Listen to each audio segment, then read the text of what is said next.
CM ಸಿದ್ದರಾಮಯ್ಯಗೆ ಶುರುವಾಯಿತು ಇಡಿ ನಡುಕ. ಸಿದ್ದರಾಮಯ್ಯ ವಿರುದ್ಧ ಇಡಿಯಲ್ಲಿ ಇಸಿಐಆರ್ ದಾಖಲಾಗಿದೆ. ಸಿಎಂ ನಿವಾಸದ ಮೇಲೆ ರೇಡ್ ಮಾಡುತ್ತಾ ಇಡಿ ಅನ್ನೋ ಪ್ರಶ್ನೆ ಮೂಡ್ತಾ ಇದೆ. ದೂರು ದಾಖಲಾದ ನಂತರ ಇಡಿ ರೇಡ್ ಸಾಮಾನ್ಯವಾಗಿರುತ್ತೆ. ಹೀಗಾಗಿ ಸಿಎಂ ನಿವಾಸದ ಮೇಲೆ ಇಡಿ ರೇಡ್ ಆಗುವಂತ ಸಾಧ್ಯತೆ ಇದೆ. ಅಲ್ಲದೆ ವಿಚಾರಣೆಗಾಗಿ ಸಿಎಂಗೆ ನೋಟಿಸ್ ಕೊಡುವಂತ ಸಾಧ್ಯತೆಯೂ ಕೂಡ ಇದೆ. ಸಿದ್ದರಾಮಯ್ಯ ಇಡಿ ನೋಟಿಸ್ ನೀಡುವ ಸಾಧ್ಯತೆ ಇದೆ ಸಿದ್ದರಾಮಯ್ಯನವರಿಗೆ.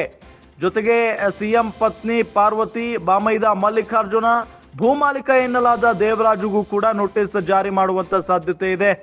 ಮೂಡಾ ಕೇಸ್ ಸಂಬಂಧ ಸಿಎಂ ವಿಚಾರಣೆ ಫಿಕ್ಸ್. ಅದಕ್ಕೂ ಮುನ್ನ ಸಂಬಂಧಪಟ್ಟ ಅಧಿಕಾರಿಗಳ ವಿಚಾರಣೆಯೂ ಕೂಡ ನಡೆಯುತ್ತೆ.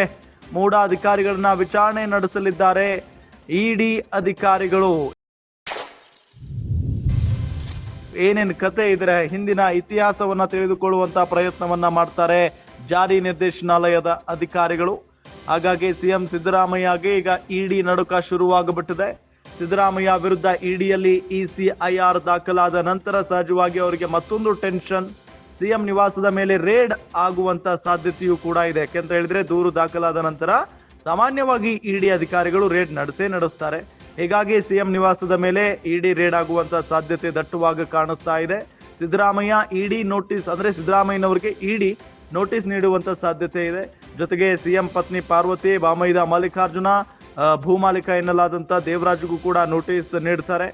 ಮೂಡಾ ಕೇಸ್ ಸಂಬಂಧ ಸಿಎಂ ವಿಚಾರಣೆ ಆಗುವುದು ಬಹುತೇಕ ಫಿಕ್ಸ್ ಆಗಿರುತ್ತೆ. ಅದಕ್ಕೂ ಮುನ್ನ ಸಂಬಂಧಪಟ್ಟ ಅಧಿಕಾರಿಗಳ ವಿಚಾರಣೆಯೂ ಕೂಡ ನಡೆಯುತ್ತೆ.